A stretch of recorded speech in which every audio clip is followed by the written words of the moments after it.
Salve, salve, pessoal! Sejam bem-vindos a mais um Papo Renal, podcast do Grupo Nefroclínicas. Sou o Dr. José Neto, sou diretor de ensino e pesquisa do grupo e tenho a honra de ser o host desse podcast que carrega a nossa essência, o nosso propósito de transformar positivamente a vida do paciente renal.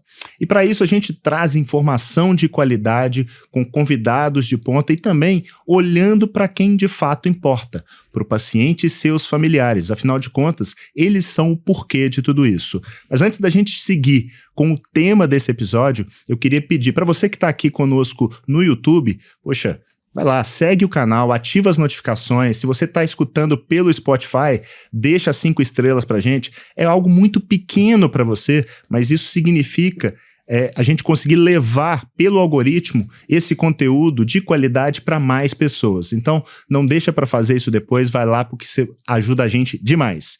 E voltando, hoje nós vamos falar de algo extremamente importante, prevalente e que por vezes, olhado até de uma forma simplista, superficial, visto o tamanho da gravidade frente a eventualmente um quadro assintomático, muitas das vezes, como é tão frequente na doença renal crônica. Eu estou falando aqui da doença renal do diabetes, que hoje responde por cerca de 1/3, é isso mesmo, 1/3 das pessoas que chegam em diálise estão ali por causa do diabetes. Sem contar aquelas pessoas que chegaram por outras causas, mas também tem o diabetes ali como, no mínimo, um coadjuvante. E eu queria apresentar para vocês aqui os nossos ilustres convidados. Eu sempre começo pelas damas. Então, primeiro, minha querida amiga, doutora Flávia Leão, eventualmente eu vou chamar ela de Flavinha, formada pela UFMG, residente em clínica médica no HC, fez nefro na Santa Casa, fellow no Alabama, mestrado na área de transplantes na UFMG, é professora do curso de medicina da Faculdade de Ciências Médicas de Minas Gerais, responsável técnica no serviço de nefrologia no Hospital Municipal de Contagem e está conosco no Grupo Nefroclínica. Seja muito bem-vindo, minha amiga. Eu tenho certeza que nosso papo vai ser super produtivo e divertido. Com certeza. Muito obrigado pela oportunidade. Imagina. Estou aqui também recebendo a Isabela Monteiro. Ela é fisioterapeuta e filha mais velha do senhor Humberto Luiz. O senhor Humberto tem 73 anos e é paciente do tratamento conservador da linha de cuidado que a gente tem dentro do serviço da Nefroclínicas, onde a pessoa é acompanhada periodicamente, não só pelo nefrologista, mas de acordo com sua faixa de doença renal, ele passa também nos outros profissionais como enfermeiro, nutricionista, psicólogo, assistente social.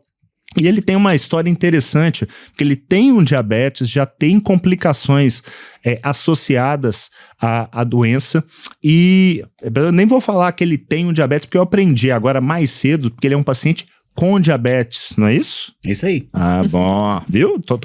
Errei, mas eu volto atrás, tá? Não vou ainda falar com quem que eu tô conversando aqui, porque é um convidado muito ilustre e ele merece todos os louros. Ele já fez uso de medicações eventualmente que não deveria fazer e depois que começou esse tratamento aí mais focado, ele teve não só uma não progressão da doença, mas ele melhorou, ele saiu de um estágio mais avançado da doença renal crônica para um estágio mais precoce. A gente vai falar muito sobre isso. Isabela, muito obrigado aí por estar aqui conosco hoje. Obrigado pelo convite, é um prazer estar aqui com vocês. Obrigado, doutora Flávia, por poder participar com você do evento aqui hoje. Obrigada a você. E eu consegui trazer, o cachê foi alto, não foi fácil, mas estou trazendo aqui meu amigo, Dr. Levimar Araújo, que é endocrinologista, foi presidente da SBD, da Sociedade Brasileira do Diabetes, na gestão 22-23, é presidente do Departamento de Diabetes da Sociedade Brasileira de Endocrinologia e Metabologia 23-24, professor da Faculdade de Ciências Médicas de Minas Gerais desde 1994, eu tô achando que ele tá mentindo aqui, mas tudo bem, e mestre em Ciências da Saúde. Levimar, assim, não é porque tá presença, mas é uma das maiores referências quando a gente fala em diabetes e muito mais do que isso, uma pessoa super querida e obrigado aí por estar conosco aqui hoje, Levimar. Ô, Neto, eu fico muito lisonjeado de escutar essas palavras, né? Eu que me sinto honrado de estar aqui com essas presenças ilustres, a fisioterapeuta Isabela, a doutora Flávia e você, né? Que eu acho que eu poderia colocar no meu currículo, ser amigo de vocês, todos da Nefroclínicas, que prestam um grande trabalho com as pessoas com diabetes, com as pessoas que têm essa questão com a doença renal, e trazer um pouquinho de informação da maneira fácil, tranquila, que o nosso ouvinte possa estar participando, né, fazendo as perguntas, questionando posteriormente, né, e levando esse conhecimento. Então, parabéns pela ideia. Esse Papo Renal só tem a crescer aí da Nefroclínica. Se você está na profissão certa, que você é um excelente médico, mas um excelente comunicador, né? Então, acho que a medicina pode perder aí um apresentador esplêndido, que você sabe conduzir como ninguém esse papo, né, durante os congressos e aqui também nesse papo mais informal, e como que é gostoso estar aqui com vocês. Muito obrigado, lisonjeado com suas palavras, e saiba que a recíproca é super verdadeira. A gente se dá bem no palco, né, Leimar? Já tivemos algumas vezes juntos e é sempre muito bom. E eu queria começar com você. Você falou bem, a ideia é trazer aqui uma comunicação simples, direta ao ponto, e por mais que seja algo que está na mídia, nem todo mundo sabe de fato o que é o diabetes, a diferença do tipo 1 para o tipo 2. Queria que você desse uma aula para a gente aí a respeito do tema. Fico muito à vontade para falar do diabetes ou da a diabetes. Eu sempre me pergunto se é O ou se é A, né? A doença diabetes. Mas hoje nós estamos falando aqui do diabetes mellitus. Diabetes vem do grego e significa passar através de. Passar através de um sifão do grego. Quando a gente passa através do rim, que é o que nós estamos falando aqui, vem o diabetes. Então, a palavrinha diabetes significa urinar. Então, a gente tem na medicina o diabetes insípidos, que é urinar sem sabor, que é uma outra doença, não tem nada a ver com a glicose. E temos o diabetes mellitus, que significa urinar doce, urinar mel, urinar glicose. Nós temos vários tipos, né, Neto, de diabetes. Hoje nós temos mais de 12 tipos. E a população em geral conhece mais o diabetes do tipo 1, que é aquele da criança, que é uma doença autoimune, há uma destruição daquelas células que produzem um hormônio importante chamado insulina. E a gente pode aqui falar para o nosso ouvinte que insulina é um hormônio que tem uma função de chave. Ele abre a porta das nossas células para a glicose entrar. No diabetes do tipo 1, eu não tenho essa chave. No diabetes do tipo 2, que é o mais comum, 90% tem o diabetes tipo 2, é uma doença genética, mas tem influência do nosso meio ambiente. Eu gosto sempre de falar, sabe, Neto, que vamos imaginar aquele japonesinho morando lá no Japão, comendo só peixe cru, sashimi, e vai trabalhar de bicicleta. Ele tem a genética para desenvolver o diabetes, né? Ele tem a chave que é a insulina. E ele não desenvolve pela atividade física, pelos hábitos alimentares. Mas ele é transferido para o Japão. Do Japão para os Estados Unidos, por exemplo, do Japão para o Brasil, e aí aqui, ou nos Estados Unidos, ele ganha aquele carro, ele para de trabalhar de bicicleta e ele começa a comer McDonald's, ele começa a ingerir alimentos gordurosos. Então, a genética que ele tinha, juntou com a questão do ambiente que ele está vivendo, ele desenvolve diabetes do tipo 2. Então, seria isso o diabetes. Maravilha. Flavinho, eu dei uma antecipada aqui falando da importância do diabetes no cenário da nefrologia. Eu queria dar um double click aqui e entrar um pouquinho mais a respeito. Quanto tempo que demora para esse diabetes chegar ali no rim? Quais que são os primeiros sinais? O que precisa despertar eventualmente em alguém que não tem um endócrino como o Levimar tomando conta dele, para que ele possa procurar, seja um endócrino, seja um clínico geral, e eventualmente quando que esse indivíduo deveria chegar no nefrologista? Então, a doença renal do diabetes vai depender do tipo de diabetes que esse paciente tem, para a gente ver quando que ela vai chegar, né, geralmente. O diabético tipo 1, o que se fala é que pelo menos 5 anos de doença para fazer esse rastreamento da doença renal, né? E esse rastreamento vai ser com a creatinina no sangue, que é o exame de creatinina, né, no sangue, ou então a dosagem da albumina, a proteína, na urina do paciente, né? Já no paciente diabético tipo 2, esse rastreamento já é no diagnóstico, porque muitas vezes esse paciente já vem com essa doença, né, com o diabetes, e não assintomático, né? E quando faz o diagnóstico, muitas vezes ele já pode estar com a doença renal do diabetes. Então, é importante dizer também que a doença renal do diabetes, ela é assintomática na maioria das vezes. E quando dá o sintoma, quando o paciente percebe, pode ser edema, né, inchaço nas pernas, que pode progredir para um inchaço geral, inclusive edema palpebral. Ele pode notar espuma na urina, isso quando ele tem a doença renal do diabetes com perda de proteína na urina. E a gente pode ter também a doença renal do diabetes sem perda de proteína. E aí é mais difícil, aí que ele não vai ter, às vezes, tantas apresentações clínicas, né? Então, o ideal é que esse paciente, esse cliente, ele vá no médico dele, né? No endócrino, o clínico, que vai fazer o rastreamento, primeiro fazendo o diagnóstico de diabetes, depois fazer o rastreamento da doença renal com esses exames, né? E a partir daí ele vai ser encaminhado ou não para o nefrologista para fazer esse acompanhamento, dependendo da fase da doença renal que ele estiver, né? Maravilha. Então, assim, eu acho que como mensagens, uma doença por vezes assintomática, né? Quando a gente fala principalmente do tipo 2, diferente do tipo 1, que muitas das vezes abre com sintomas, e que a gente usa basicamente um exame de urina simples, né? E a gente dosa essa albumina, que é um tipo de proteína, e quanto maior esse número tá ali, maior a probabilidade de progressão. Isso por vezes é esquecido pelos colegas, né, Levimar? E também a creatinina, que em última análise a gente consegue derivar através de uma fórmula, qual que é o percentual de funcionamento renal. Isabela, como é que foi o diagnóstico do seu pai? Foi algo aleatório? Foi numa consulta de rotina? Até eventualmente você começar a se inteirar, e como é que foi esse tratamento inicialmente? O diagnóstico da doença renal crônica ou do diabetes? Do diabetes. Do diabetes? Foi no ano de 2000. Meu pai é um homem que não tinha o hábito de procurar o médico, né? E tinha uma outra questão, que ele tem pavor de agulha. Então, ir até o médico teria que fazer exame de sangue, coisas que eram dificílimas para ele. Ele teve o diagnóstico quando ele já estava, assim, bem debilitado. Começou a emagrecer demais, urinando muito. E ele estava tão fraco que nós morávamos em frente a um hospital, e ele, para chegar até o hospital, foi abraçando a mim e a minha irmã, uma de cada lado, para ele poder chegar até o hospital.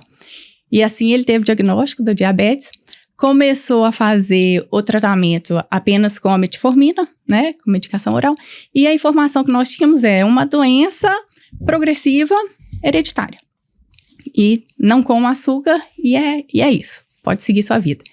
E assim ele foi seguindo sem muito acompanhamento, até por essa questão individual dele, que não tinha muita familiaridade com o médico, né, quando ele teve um AVC isquêmico em 2012. E aí ele foi internado. O AVC isquêmico foi por causa que a glicose também estava muito descontrolada, estava 600 na época. Ficou internado 1 semana porque não conseguia controlar a glicose, e a partir dali ele passou a utilizar a insulina e a ser acompanhado por endocrinologistas semestralmente. Foi nesse acompanhamento semestral até em 2021 com a endocrinologia, né, e ela sempre acompanhando a função renal também, e estava tudo sempre dentro do que ela esperado, né? Não alterava muito. E em 2021, numa das consultas de retorno, ela falou: olha, seu Humberto, agora teve uma alteração renal aqui importante, eu vou encaminhar o senhor para nefrologia. Você lembra se foi na creatinina ou no exame de urina? Na creatinina. Ela encaminhou para nefrologia. Nós não conhecíamos ninguém que fazia acompanhamento com nefrologista, então procuramos na internet. E ele mesmo que procurou, achou a doutora Flávia. Eu brinco com meu pai que eu acho que Deus tem um carinho especial por ele, e uma das formas de demonstrar esse carinho foi encaminhamento para a doutora Flávia, né? E lá ela falou: São Humberto, o senhor se enquadra nos critérios de atendimento da nefroclínicas. Eu acho que o senhor vai ser muito bem atendido lá, porque vai ter o acompanhamento da enfermagem, da nutrição e comigo. Então, eu gostaria que no próximo retorno já fosse agendada a consulta na nefroclínicas. E desde então nós estamos lá desde janeiro de 2022, se não me engano, nós estamos na Nefroclínicas também. Show de bola. Eu volto nesse assunto. Mas como é que é feito o diagnóstico do diabetes? Basta um exame de sangue? Precisa ser repetido, sim ou não? Boa pergunta, né? Eu tô aqui ainda chocado um pouquinho com o caso do seu Humberto e da Isabela. A conduta teria que ser assim, não estamos questionando os colegas da época, né? Mas a gente poderia ter sido um pouquinho mais intensivo. Isso vale para quem está nos assistindo. Então vem muito de acordo com a sua pergunta, né, Neto? O diabetes, ao ser diagnosticado, a doutora Flávia já comentou sobre isso, né? Um diabetes tipo 2, a gente de cara tem que fazer toda essa avaliação renal e oftalmológica, né? O olho, o espelho dos rins, a gente gosta muito de falar isso, mas é importante que num caso de descompensação, que essa insulina seja a primeira opção. Então a insulina é anabolizante. Então, como tratamento inicial, muitas pessoas têm medo da insulina. A insulina é um anabolizante. Anabolizante é um construtor. Ela restaura a nossa massa muscular, ela ajuda muito no paciente idoso e depois essa medicação pode ser retirada e continuar com hipoglicemia antioral. Bem, dito isso, a gente fala que o diagnóstico de diabetes ele vai ser mudado. A gente está acostumado a pedir glicose em jejum, mas a primeira glicose que se altera é depois da refeição. Depois do café, depois do almoço, depois do jantar. Mas hoje a gente tem um exame muito simples chamado hemoglobina glicada ou glicohemoglobina. Ele vai pegar a variação dos últimos 3 a 4 meses, o tempo de vida da hemoglobina. E essa hemoglobina acima de 6,5 é diagnóstico de diabetes. A glicohemoglobina entre 5,6, né, acima de 5,7 na verdade, até 6,4 a gente chama de pré-diabetes. É o estágio inicial do diabetes, mas que a gente ainda pode reverter. E abaixo de 5,6 é um paciente sem diabetes. Então, essas são as principais características. A glicemia de jejum, ela tem que estar maior do que 126. Se ela tiver entre 100 a 126, a gente também considera pré-diabetes. E abaixo de 100, o indivíduo sem diabetes. Na glicemia pós-prandial, todos nós aqui nessa mesa, diabéticos, com diabetes ou não, a gente pode ter elevação da glicemia do pós-prandial. A gente tem que ter. E ela pode chegar até 140. No diabetes, ela vai passar de 200 a glicose. E no paciente que vai ficar entre 140 e 200, a gente também chama de pré-diabetes. Esse é o diagnóstico atual do paciente com diabetes. E deixa eu tirar uma dúvida contigo. Naquela pessoa que eventualmente tem uma síndrome metabólica, ela não está expressa ainda com um diabetes clássico. Ou seja, eu estou falando de um indivíduo que tem uma pressão mais alta, ele tem um sobrepeso, mas ele mantém uma glicose normal. Como que a gente aborda essa pessoa? Afinal de contas, eu costumo dizer, a gente estava conversando aqui antes de começar o episódio, de que cardioendócrino, geriatra, clínico, nefrologista, a gente está tratando do mesmo paciente, né? Sim. A expressão clínica às vezes muda. Do ponto de vista prático, você acha que a gente pode olhar para essa pessoa como tendo um potencial para desenvolver o diabetes ou simplesmente a gente vai tratá-lo de uma maneira completamente díspare? Eu tenho certeza. Isso que o Neto falou, que é a síndrome metabólica, ou síndrome X de Riven, que foi descrita em 1978, ela tem a característica de 5 patologias. A obesidade centrípeta, que é essa gordura na barriga nossa, né? Aumento da pressão arterial, o aumento do colesterol e o aumento da glicose. Não necessariamente ele precisa de ser diabético, ele pode ter um pré-diabetes. Dessas 5 características que eu citei, dislipidemia, hipertensão, o aumento do ácido úrico também vai entrar, né, o aumento dessa pressão arterial. Se ele tiver 3, ele já tem síndrome metabólica. E qual que é a origem da síndrome metabólica? É o excesso desse hormônio que nós falamos aqui no início, da insulina. Então a hiperinsulinemia tem que ser tratada. E aí a gente vai chamar a atenção para um ponto muito importante. Metade das pessoas que têm diabetes não sabem que são diabéticas. A incidência é de 46% hoje. Já foi de 50%, hoje tem 46%. A gente está cada vez mais buscando, porque os médicos pedem exame de jejum. E a glicose que altera primeiro, como eu disse, é a 2 horas após a refeição. Então, vamos pedir glicose 2 horas após a refeição, mas podemos pedir a glicada, que pode ser em jejum também, e facilita para o paciente e para nós profissionais da área de saúde. Então, na verdade, Neto, eu preciso de tratar essa resistência à insulina para eu tirar essa possibilidade de desenvolver o diabetes. Um trabalho que nós publicamos, eu falo, nossa, eu fui autor principal o ano passado, uma revista internacional, a gente falou sobre justamente isso, alterações microvasculares do paciente com pré-diabetes. Eu fiz o fundo de olho desses pacientes com um aparelhinho simples, que não precisa de fazer a dilatação da pupila, e a gente consegue ver alterações em torno de 7,8% das pessoas com pré-diabetes já têm alterações vasculares no fundo do olho, né? Então, se ele tem alterações vasculares no fundo do olho, provavelmente ele já tem alterações renais também. Então, a gente vai antecipar. Então, sua pergunta é extremamente pertinente.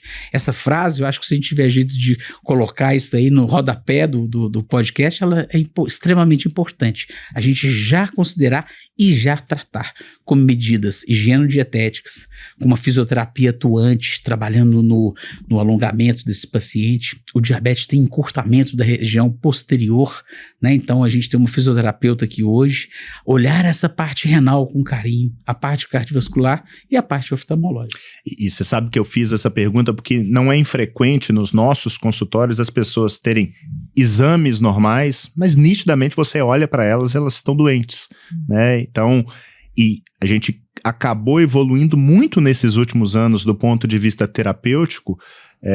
Eu acho que cada vez mais estamos dando valor também ao tratamento não farmacológico, mas eu gosto de deixar claro, ter exames normais não necessariamente significa que você não tem um problema que possa ser tratado já nesse momento e não deixar chegar numa situação mais perigosa, mais alarmante.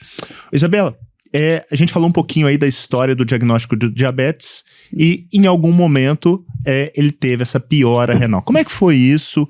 O que aconteceu? Como é que estava o percentual de funcionamento renal até você chegar aí aos cuidados da Flávia? Eu me lembro da primeira consulta com a doutora Flávia, quando ela até citou, nossa, mas as coisas estavam caminhando bem. O que aconteceu que de repente mudou? Mudou medicação? Não mudou medicação é a mesma. O que aconteceu? Alguma coisa, algum evento? Nada? Não. Aí nós estávamos em novembro, aí eu lembrei, falei, doutora Flávia, em fevereiro ele caiu, fraturou a mandíbula e ele usou anti-inflamatório. Aí ela falou, bom, então provavelmente descobrimos a causa, né? O que aconteceu para uma coisa que estava caminhando bem, estável, ter mudado tanto assim. E aí ele já estava com uma evolução importante, que estava no grau 4, doença renal crônica. Ele tinha quantos % de funcionamento, você lembra? 21. Não. 28? Tá. E a creatinina dele, você lembra, Flávia? 2,4 por aí que chegou. Tá. Então, ele até piorou depois 2,5. Ele tinha em torno de 1,45. Então, assim, ele já era um renal crônico, né? Já tinha doença renal crônica. E ele agudizou com anti-inflamatório, mas ele não regrediu rápido, né? Na verdade, ele não regrediu. Ele continuou nesse patamar. Creatinina de 2 e pouquinho, dando uma DRC estágio 4. Que é quem tem menos de 30, né, Flávia? Tem menos de 30 ml por minuto de filtração. E aí a gente começou o tratamento, né? A gente começou o acompanhamento. Só lembrando para as pessoas que estão nos escutando, creatinina no sangue não é na urina. Isso. Quanto mais alta ela está, isso infere um menor funcionamento renal. Então, se eu tenho uma creatina de 2,5, o funcionamento está mais baixo do que quando ele tinha esse 1,4, né? E percebam, porque eu queria até te chamar para esse papo, Flávia, anti-inflamatórios, e a gente tem N, né? Mesolida, cetoprofeno, diclofenaco, são medicações usadas com muita frequência, com indicação médica algumas vezes, sem indicação médica por outras vezes, e a pessoa vai sentir alguma coisa que a função renal dele está piorando, Flávia? Não sente. Esse é o problema, né? Muitas das vezes é assintomático. O paciente não vai sentir. É só com o exame que vai ser detectado, né, a alteração. E aí o que eu vejo é muita gente assim, tá, beleza, mas se eu tenho uma amidalite, né, uma dor de garganta, ou eu tenho uma artrite, meu joelho tá doendo, inflamado, se eu não posso usar anti-inflamatório, o que eu vou fazer? Tem alguma outra opção que possa ser usada por essas pessoas para tirar aí a probabilidade? Porque não significa, usou, vai ter o problema renal. Mas em alguém, eu falo que é igual no futebol, né? Se você tem cartão amarelo, é melhor você segurar, senão você toma um segundo e é expulso, né? Exatamente. Se você já tem fator de risco para desenvolver alguma, né, a doença renal, você não vai usar o anti-inflamatório, né? E a opção seriam outros tipos de medicações, por exemplo, analgésicos, que não tem anti-inflamatório na fórmula, né? Que pode ajudar também nos sintomas, ou algum anti-inflamatório esteroidal, né? Por exemplo, uma prednisona, né? Que é utilizado também. Então, tem outras alternativas, né? Leivmar, deixa eu te trazer então para a conversa. Afinal de contas, por exemplo, a Flávia citou aí o uso da prednisona, que pode ser utilizada, e por outro lado ela pode descompensar a glicose. E aí, como trabalhar, não só estou usando aqui como exemplo esse, mas como trabalhar com esse cobertor curto que por vezes circunda as doenças crônicas? Isso sempre comunicar ao médico que está acompanhando. Se a gente não tem condições de usar nenhuma outra medicação e a opção vai ser a prednisona, isso tem que ser comunicado ao médico. Ele não vai conseguir manter a glicemia aumentando o hipoglicemiante. Aí sim a gente vai ter que fazer o uso da insulina e vamos ver quanto tempo que ele vai utilizar. Então a gente espera que use cada vez menos, né? Mas igual o caso que está sendo citado aqui do seu Humberto, né? A gente tem que ter atenção para a medicação que a gente vai escolher. E a medicação que foi escolhida tem que ter o acompanhamento, né, tanto do nefro, mas do endócrino, para poder aumentar ou trocar a medicação durante aquele período. O nosso paciente, né, a pessoa que está nos escutando agora, ela acha que uma vez que ele usou insulina, ele tem que usar para a vida inteira. Isso não é verdade. A insulina não dói. A insulina pode ser usada só naquele período daquela doença. Eu estou com uma amigdalite ou uma sinusite grave que vai durar aí 14 dias. Use a insulina naquele período, depois pode ser substituída. A pessoa tem diabetes tipo 2. Sempre sob orientação médica, Sempre sob a orientação do especialista que está cuidando. Então ela tem diabetes tipo 2. Ela engravidou, por exemplo. Ela vai ter que mudar a medicação. Ela tem um diabetes e internou por qualquer motivo. Ela tem que migrar para a insulina. Porque eu não vou ter outra medicação que vai me ajudar. Hoje nós temos medicações que não interferem tanto no rim para o controle do diabetes. Pelo contrário, até poupam o rim. Então a gente tem que estar conversando que medicação que é melhor para aquele paciente naquele caso. Então é muito comum o paciente, não, vou usar só 3 dias de corticoide. Gente, 3 dias significa a descompensação que pode chegar até uma certa acidose. Então a gente tem que ter muita atenção com o corticoide no uso do diabetes.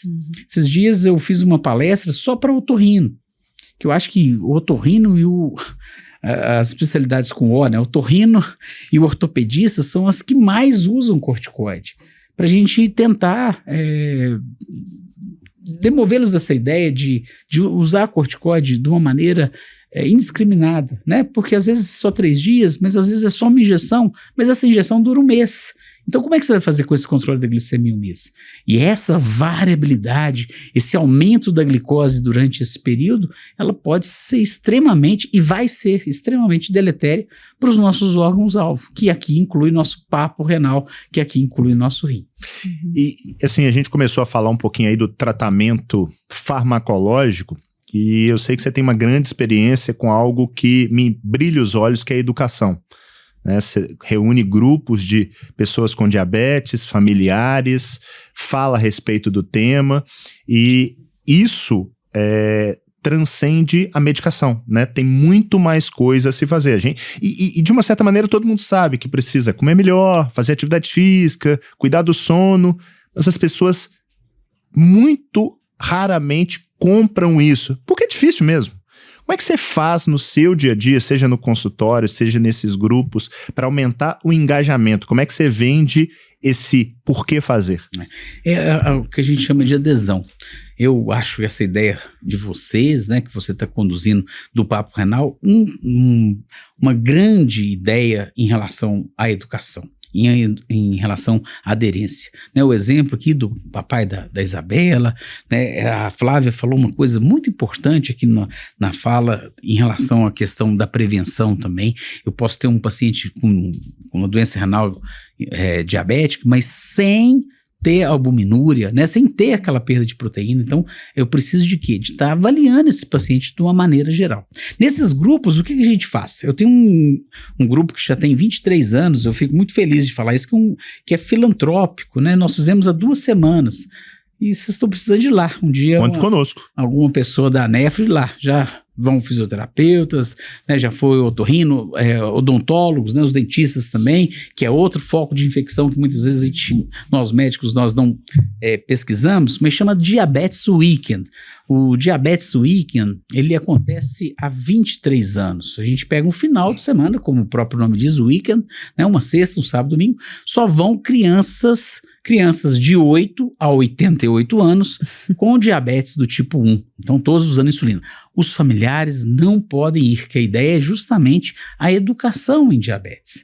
E ali, a sala de aula é justamente a natureza, não tem palestras sobre diabetes. A gente tem gincanas, cada colônia tem um tema. Essa última, por exemplo, foi sobre o medo. O medo de ir ao médico.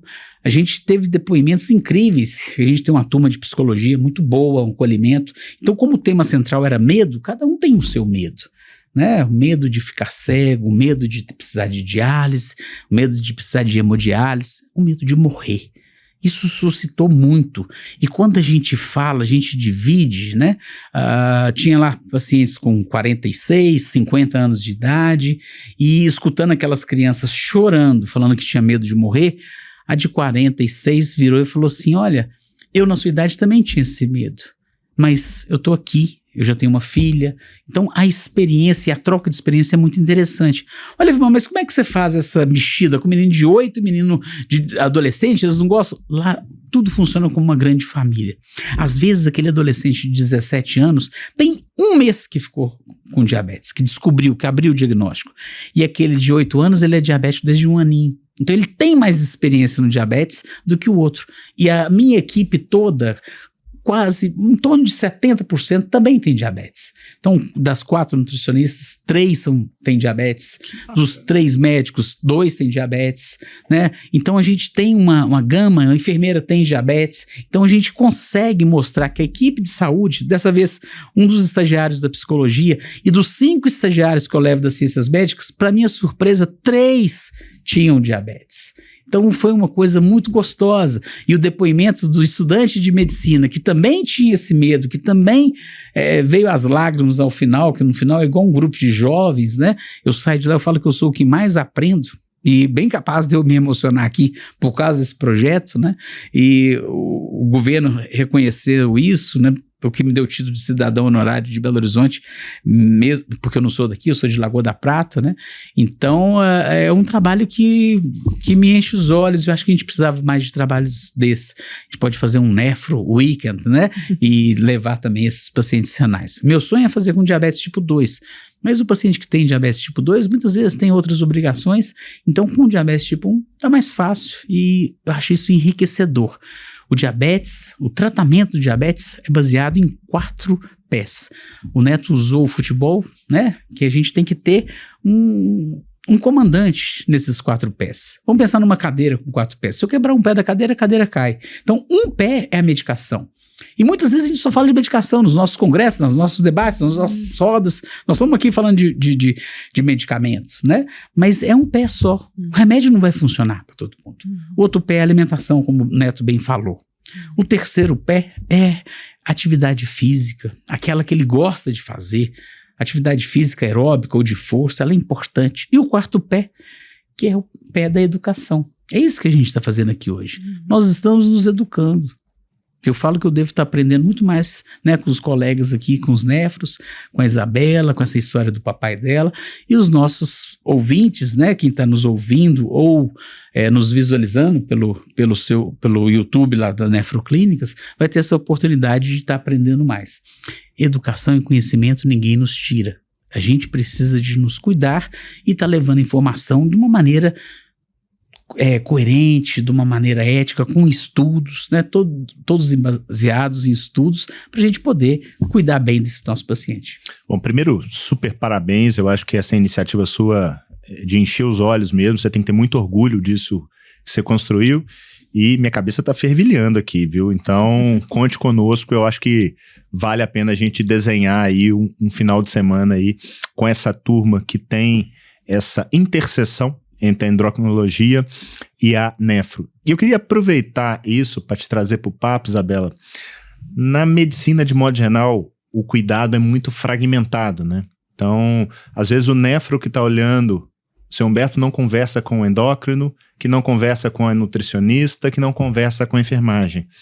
Uma das coisas que a gente, quando desenhou essa linha de cuidado, entre outros motes, foi realmente ter ali um grupo que falasse a mesma língua e que fosse centrado no cuidado da pessoa e eu acho que muitas vezes esquecido dos seus acompanhantes, né? Que às vezes são relegados a um segundo plano e essa pessoa, e eu tô falando de uma pessoa, mas pode ser um grupo, super importante no engajamento dos nossos clientes, né? Dos nossos pacientes.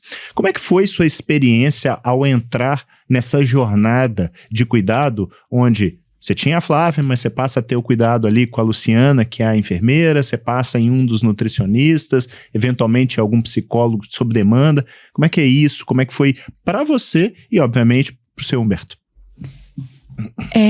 Essa experiência, eu acho que ela foi muito boa, doutor Neto.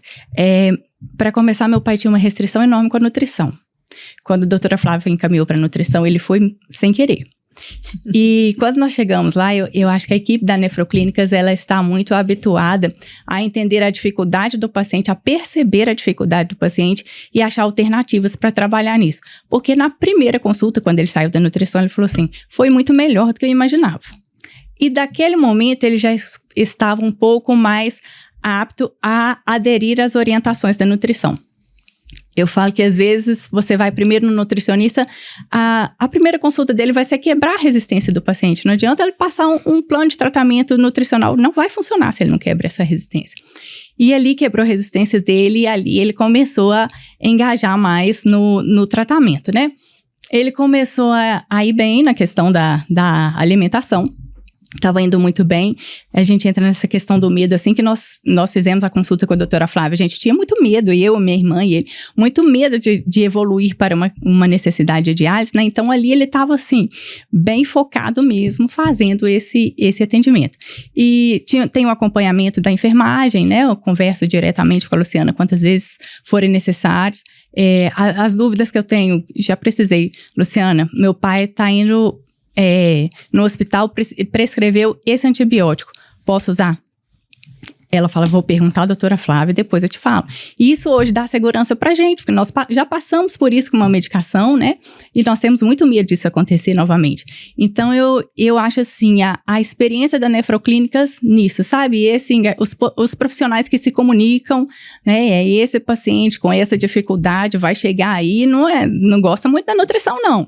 O nutricionista já sabe. Então, a equipe que se comunica e consegue entender a dificuldade do paciente e acolher essa dificuldade do paciente. Bacana. Ô Flávia, a história do seu Humberto é uma história feliz, né, de ele ter tido uma recuperação. Eu acho que parte pelo cuidado, parte eventualmente a gente não consegue descrever o quanto que a nossa atuação como grupo foi importante nisso, mas eu acredito que, pelo menos parcialmente, isso significou algo, mas a história natural é de uma evolução, que a gente tenta muitas vezes lentificar, e nos últimos anos a gente ganhou alguns aliados, né? Estão falando aí no quarteto fantástico de medicamentos que entraram aí no rol para tratamento, não especificamente da doença diabetes, mas da evolução que essa doença pode gerar, das consequências que ela pode gerar nos órgãos-alvo, como bem disse o Levimar. E aqui eu estou falando principalmente aí dos rins, mas também do coração, né? Então essa comunicação nefrocardiometabólica está cada vez mais frequente. Como é que foi para você enxergar isso? Porque eu falo que até alguns anos atrás a gente tinha uma medicação que a gente dava e muitas vezes a gente rezava para a coisa dar certo, né? Como é que foi agora e quanto que isso impactou na vida dos nossos clientes? Nossa, impactou demais, né, Neto? Assim, pra gente, porque a gente ficava angustiado de não ter mais opções de tratamento, né? E agora a gente tem outras opções. Então, inicialmente, a gente sempre entrava com um inibidor da enzima conversora de angiotensina, que são enalapril, captopril, ou então um bloqueador de receptor de angiotensina, né? Um losartano, um mesartano, e nas doses máximas toleradas, e como você disse, né? Ele rezava para dar certo, para a proteinúria baixar, né? Para a perda de proteína cair, para a creatinina estacionar. E depois vieram os inibidores do SGLT2, né, as gliflosinas, né, Jardiance, Forxiga, que para mim foi um divisor de águas, assim, para o tratamento, né, da doença renal do diabetes. E veio, assim, a gente percebeu, assim, eu percebo muito nitidamente como que ajuda nessa evolução de diminuir a evolução da doença e também a redução da perda de proteína, né. E aí agora tem o finerenona, né, que é um antagonista de aldosterona, do receptor mineralocorticoide, não esteroide, e a semaglutida, né, para completar o quarteto fantástico, como você disse, né, que agora o último estudo é o FLOW, né, que está mostrando benefícios dessa evolução para diminuir a progressão da doença renal, né, e também das doenças de redução do risco cardiovascular. Então, assim, são várias perspectivas, claro, a gente tem que analisar individualmente cada caso, né, quem que é candidato a qual medicação, né, e fazer o segmento, mas pelo menos a gente tem mais instrumentos aí ferramentas, né, pra gente lidar, né, melhor. Eu queria te chamar, Levamar, sei que você é um cara extremamente envolvido aí nesse ambiente de pesquisas, né, do ensino, está sempre aí nos principais congressos, e eu costumo dizer que quando eu vi o primeiro trabalho da empaglifosina, né, que é dessa classe dos inibidores de SGLT2, eu truquei. Eu falei assim, não, isso aí não pode ser tão bom assim. E aí depois vieram novos trabalhos, foi o renal crônico, que muitas das vezes ele era excluído dos trabalhos, começou a ganhar holofotes, e a gente hoje viu que tratar a glicose não é a melhor opção, né? Abaixar a glicose, talvez ela seja... A gente tem que olhar como consequência daquilo que de fato a gente busca, né? Que são menos desfechos renais, cardiovasculares, e por aí vai. Como é que foi ver isso, eu falo que esses últimos 10 anos, eu acho que daqui a alguns anos a gente vai olhar para trás e falar assim, cara, nós vivemos talvez uma das maiores eras de salto na medicina, pelo menos no que tange a esse universo nefrocardiometabólico. Você tem essa mesma impressão? Olha, eu estava lá quando foi apresentado. Eu estava em Estocolmo, né, num congresso europeu, e que foi lançado, né, que foi aberto os trabalhos. Eu lembro como se fosse hoje, né, a nossa alegria, que a última vez que a gente tinha tido uma alegria com medicação foi com as estatinas ainda, há muitos anos. Então, quando a gente abriu, era como se, você falou aqui de futebol, o meu atleticanismo, meu Galo não me deixa não falar dele em qualquer entrevista, mas é como se o Galo tivesse ganhado um campeonato mundial. Foi a sensação que a gente teve na hora que abriram esses trabalhos, e hoje a gente vê que cada vez mais eles estão ampliando. Na verdade, as glifosinas, né? E aí eu tenho muita satisfação que durante a minha gestão nós conseguimos colocar as glifosinas no SUS. Então, depois de 40 e poucos anos, o nosso Brasil recebe uma medicação nova para cuidar do diabetes e, consequentemente, cuidar do rim e do coração. Então, isso foi na nossa gestão o ano passado, e esse ano a gente já teve assinatura para que pessoas com mais de 40 anos também tenham esse acesso. Já foi assinado.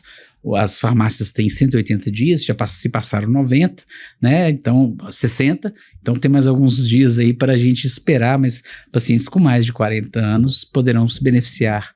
E daqui a pouco eu acho que crianças, eu já estou expandindo bastante. Então essa é uma classe realmente interessante. A Flávia, né, falou aqui do estudo FLOW, que a gente também aguarda. Então cada paciente tem uma recomendação, e essa fala sua, Neto, você mexe comigo lá no meu âmago, porque você falou o seguinte: nós não somos médicos tratadores de baixar glicose, nós temos que olhar um contexto, um cuidado mais holístico. Não adianta eu ter uma glicada boa e o paciente ganhar peso. Então eu tenho que usar uma medicação que emagreça e ao mesmo tempo proteja o meu coração, proteja o meu rim, proteja os meus olhos, proteja a minha parte genital, proteja. Então, a ideia é a gente usar a medicação certa para o paciente certo. Antigamente, a gente estava muito engessado. Igual você falou, o doente renal crônico, ele estava sempre alijado. Assim como na própria glifosina, e aí eu devolvo a pergunta para vocês dois, não é meu papel de ser o host aqui não, mas por que não usar essas medicações com um paciente dialítico, um paciente transplantado? Na hora que eu vejo essas diretrizes, inclusive a que eu participei, as duas que eu participei, que é da nossa Sociedade Brasileira de Diabetes e a diretriz da Sociedade Luso-Brasileira, a gente tira esse paciente. Se ele receber um rim novo, por que eu não posso preservar esse rim? Então fica aqui a pergunta para vocês, né? Porque pode ter infecção, ele tem imunossuprimido. Vamos colocar causa-benefício? Será que eu estou errado de pensar assim? Vocês me corrijam aí. Flavinha? Tô doida para usar. E até para colocar todo mundo na mesma página, né? De modo geral, Isabela, quando a gente entra com uma nova medicação no mercado, os estudos validam esse uso num universo completamente controlado. Então, eu estou usando para uma pessoa com esse perfil de idade, sexo, com essa taxa de função renal, e aí, de repente, criam-se barreiras muito visando o não dolo, mas que, eventualmente, eu acho que a gente tem que se provocar, como bem disse o Levimar, né? Porque se eu tenho uma medicação que é tão transformadora, a gente tem que ser, no mínimo, falar assim, não, peraí, se eu utilizar nesse contexto, por exemplo, de um transplantado ou de uma pessoa que está abaixo de um nível de função renal que aparentemente é validado dentro dos estudos científicos, será que vale a pena? E para quem me conhece, sabe que eu gosto muito da medicina baseada em evidências, e a medicina baseada em evidências tem um braço que é o uso de dados indiretos. O que seria isso? Eu fazer um exercício do tipo, olha, qual que é o potencial tamanho do benefício? Qual que é o potencial risco? Eu posso errar? Óbvio que pode. E a gente já errou algumas vezes. Mas eu cada vez mais acredito que, especificamente nessa classe, a gente tem que ir mineiramente dando passinhos para usar. E já temos usado, né, Flávia? A gente não tira, né? Exatamente. Se o paciente já estava usando, mas foi para diálise, o transplante eu ainda não fiz. Não sei se você... A gente usa, inclusive já tem alguns estudos observacionais dessas pessoas que tendem a um vanguardismo, mostrando que aparentemente é uma droga segura, né? Porque muita gente vai perguntar, por que Levimar colocou, qual que seria o risco? Um dos riscos o que esses inibidores fazem? Eles jogam glicose para fora do corpo, pelos rins. Glicose acaba sendo um açúcar e nada melhor do que um alimento para uma potencial infecção, né? Para uma bactéria, principalmente. Se a pessoa está usando medicações que diminuem a resistência imunológica, facilitam a infecção, você fala assim, opa, será que eu vou arrumar um problema para essa pessoa? Aparentemente não. Aparentemente o cobertor curto vale a pena você puxar mais para cima e utilizar essas medicações. Deixa eu voltar um pouquinho aqui para você, Isabela. Seu pai está numa faixa etária, e você já deixou isso muito claro, onde o engajamento nem sempre é muito fácil. Sim. E eu acho que não só da equipe, mas da família, é importante muito esse apoio. O que você acha que pode ser feito, usando o seu pai como exemplo, para a gente melhorar a vida dessas pessoas e, como bem disse o Levimar, não simplesmente tratar a glicose dele? Então, eu vejo que primeiro estar num serviço que os profissionais de saúde se comunicam faz toda a diferença. Nós já tivemos um exemplo lá em casa, que meu pai, quando ele conseguiu melhorar a função renal dele, ele falou assim, não dou conta mais disso. Não dou conta mais de seguir essa alimentação, porque ele é muito restritivo com relação à alimentação. Então, ele conseguiu reduzir bastante carboidrato para melhorar, para manter a glicose, para ganho de função renal, mas chegou uma hora que para ele não dava mais, porque ele restringiu e ele não tinha o que colocar no lugar, por uma questão individual. E nesse momento, ele falou comigo, não faço mais tratamento lá. Não dou conta. Ele até chegou a conversar com a endocrinologista dele na época, que falou com ele, se eu fosse o senhor, eu repensava essa posição, porque o que você conseguiu com essa médica, a gente não fez todo dia. E ele falou que não ia. Quando a Luciana me ligou e, Isabela, tá na hora de marcar nova consulta, já posso agendar? Eu falei, Luciana, ele não vai. Isabela, conversa com ele, é importante. Eu falei, olha, eu já conversei muito. Ele não vai, não tem jeito. Será que se eu tentar? Eu falei, olha, pode tentar, mas... Ela falou assim, já sei. Vou pedir a doutora Flávia para entrar em contato com ele. E a doutora Flávia entrou em contato com ele, eu cheguei na minha casa depois, a doutora Flávia me mandou uma mensagem falando que estava sentindo minha falta, que eu não estou indo na consulta, pode agendar. Então, eu acho que é isso, é esse olhar, é entender a dificuldade do paciente, porque para ele é muito difícil manter uma questão alimentar por uma questão individual, é dele, né? Não adianta a gente querer que ele mude tudo, ele não dá conta, e quando ele não dá conta, ele foge. E aí, foi esse trabalho de equipe que resgatou ele lá de novo. E resgatou e está mantendo o acompanhamento com ele. Então, a gente vai trabalhando dentro do que é possível, com cada pessoa, analisando a dificuldade dela, a particularidade dela, tendo uma família que apoia, né? Eu acho que isso é muito importante, você ter uma família que apoia. Então, equipe e família que conversam, eu acho que as coisas fluem muito bem. Maravilha. E é o que a gente tem conseguido. Eu acho que você tocou num ponto, e eu costumo dizer que, vou usar aqui a dieta como exemplo, mas dieta boa é aquela que a pessoa consegue seguir, né? Não adianta a gente estigmatizar e falar que a dieta XYZ é melhor que a WK, sim, se a pessoa não segue. Então, e outra, né? Eu gosto muito dessa máxima, que o feito é melhor do que o perfeito. Então, a gente conseguir dar um passinho, não, eu tenho que fazer 150 minutos de atividade física por semana. Cara, sai do sofá, vai lá, faz uma vez por semana, é melhor sim do que nada. O papo tá ótimo, a gente tá caminhando, infelizmente, aí pro final do nosso papo. Eu queria agradecê-los demais e vou rodar aqui para vocês deixarem uma mensagem para nossa audiência. Flavinha, por favor, obrigado aí pela parceria, estar conosco e escutar esse depoimento me enche de orgulho, porque é você ver aquilo que de fato nós acreditamos quando a gente criou lá atrás funcionando, né? Sim. Porque não são só louros. A gente tem muito problema, nem sempre a gente consegue acertar, mas quando a gente escuta algo disso, eu fico muito, muito feliz. Eu também estou muito feliz. Queria agradecer a oportunidade. Eu penso que essa ideia do podcast foi brilhante, assim, e colocar o paciente no foco, que é a missão da Nefroclínicas, né? Tá no cerne da Nefroclínicas isso.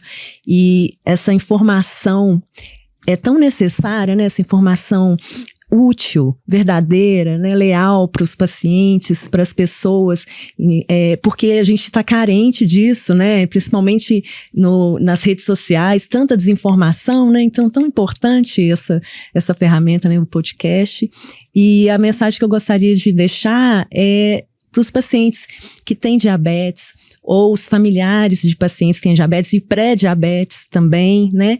Ficarem atentos, pedir seu médico para fazer uma creatinina, né? São exames simples, creatinina no sangue, o exame de urina para ver a albumina na urina, são exames baratos, o SUS cobre, convênios todos cobrem, são simples para detectar a doença renal, quanto mais cedo detectar, melhores as chances de diminuir a progressão da doença e até mesmo a gente ter uma reversão, né? Então é isso que eu queria. Obrigada, viu? Maravilha. E eu queria salientar um negócio, porque eu tenho visto cada vez mais as pessoas pedirem muitos exames, às vezes com uma falsa impressão de que isso carrega segurança. Às vezes pedem uma tabela periódica, sabe-se lá para fazer o que com isso, e às vezes não vem um exame de urina, né? Um exame simples, barato, acessível, que efetivamente já tem literatura corroborando que a gente consegue mudar desfecho, não só renais, tá? Assim como bem disse o Levimar, que o fundo de olho acaba sendo uma imagem para os rins também acabam sendo uma imagem para o corpo, para como estão nossos vasos. Então, essa procura, ela não deve vir só do nefrologista, ela tem que ser da comunidade médica de modo geral. Isabela, muito obrigado. Deixa eu mandar um abraço aqui pro seu Humberto. Obrigado por ter mandado a Isabela para estar aqui conosco, seu Humberto. Eu tenho certeza que você vai escutar esse podcast. Eu quero te conhecer pessoalmente lá na Nefroclínicas. Obrigado pela sua presença, pelo seu depoimento. Espero que a gente consiga estar realmente levando o melhor para o seu Humberto, para vocês, e que essa mensagem que você trouxe aqui possa ser propagada aí aos 4 cantos. Nós agradecemos, doutor Neto, né? Nós somos muito satisfeitos com o atendimento que ele tem, né, na Nefroclínicas. Eu falo que é como eu falei no início do podcast, eu acho que foi um encaminhamento divino para a doutora Flávia, um encaminhamento divino para Nefroclínicas. Eu sigo o podcast, vocês aprendem muito com outros pacientes que já tiveram algumas outras dificuldades, que já estão um pouquinho mais avançados na questão da doença renal, e isso tranquiliza a gente, sabe? A gente sabe que, independente de como for o curso dele dentro da Nefroclínicas, ele estará muito bem amparado. Obrigado. Meu amigo Levimar, obrigado aí por ter aberto esse espaço na sua agenda. Eu sei que ela é extremamente apertada. Você é um cara que eu respeito demais e quero muito que você esteja mais próximo da gente. Então, conte conosco aí no que precisar. Eu tenho certeza que essa parceria, ela ainda vai dar muito mais frutos do que já tivemos até o momento. Eu que agradeço.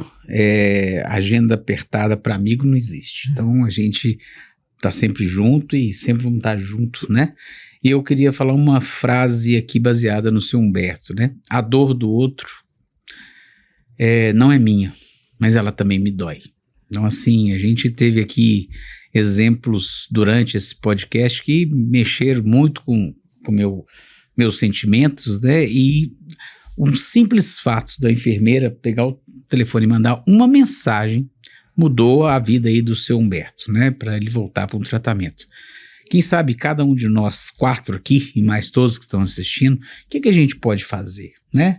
Tá faltando muito essa humanidade. Nós que somos profissionais de saúde, eu falo que hoje tem muito pouco médico, né? Mas aqui hoje nós vimos uma médica, a doutora Flávia, outro médico, doutor Neto. Eu me incluo nesse rol, né? Uma fisioterapeuta aqui. E tem muito pouco médico e tem muita gente formada em medicina. Então essa é a grande diferença.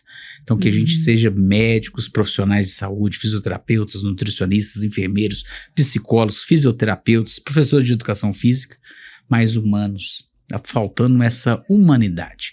Quando a gente fala nessa sensação de equipe, é que essa equipe se complete. E essa equipe se completa tendo como centro o relacionamento humano para o próprio paciente, né? Então, muito feliz de estar aqui com vocês e espero que vocês me convidem para os próximos, que eu vou vir com o maior prazer, tá? Muito obrigado a todos. Maravilha, eu falo que a gente tem que parar de tratar a doença e cuidar da pessoa. Isso aí. Né?